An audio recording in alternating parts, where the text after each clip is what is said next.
A lot of people are at home right now, Ron, and we are binge watching Netflix. And I have a feeling there's a certain show that you have been watching, my friend. You know, the first day it came out, I binge watched the whole series in one day. It's not every day that a zookeeper went to prison for murder for hire. What a train wreck. I think we should start by saying, hello, cool cats and kittens. Oh, please, no, you're killing me. Don't do it, Joe. Don't do it. This show. Matt spoken, good looking, love to party and have fun. I don't think we're done blowing up today. You said it's a train wreck. Like, what the heck is going on? You know, Jen, if you wrote this stuff and you gave it to some screenplay or some producer and said, hey, listen, I got this idea for a movie, he would read this stuff and say, this is the most ludicrous, ridiculous thing I've ever seen in my life. Go back, okay? Get a life, because this is impossible. You're gonna have to kill me to shut me up.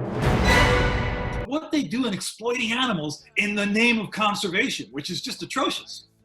These animals, how they were treated. How did that make you feel, and were you upset at the way that it portrayed these zoos? I don't want to call them a zoo. What's the proper way to even call it? People have to understand is that these are not zoos. They are roadside attractions. There's a big difference. One of the things that disturbed me most about this series is that the producer did not interview a credible zoological professional, someone who's doing these things for the right reason as far as maintaining these animals under human care.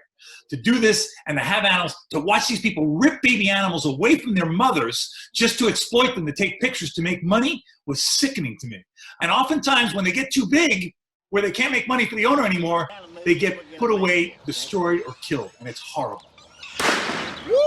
Ron, every big story, this one included, because it's a story, everybody's talking about it, has a South Florida connection. The first 5 minutes, I see Homestead, Florida on the bottom of my screen. Yeah, Mario Tabrawi still runs an operation out here.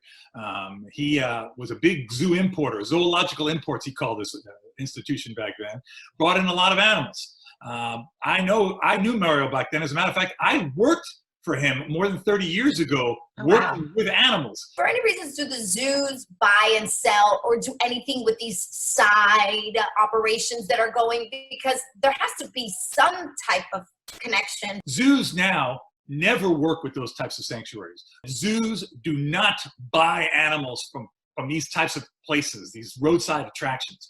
Zoos exchange animals with each other on very controlled captive breeding programs to keep healthy populations.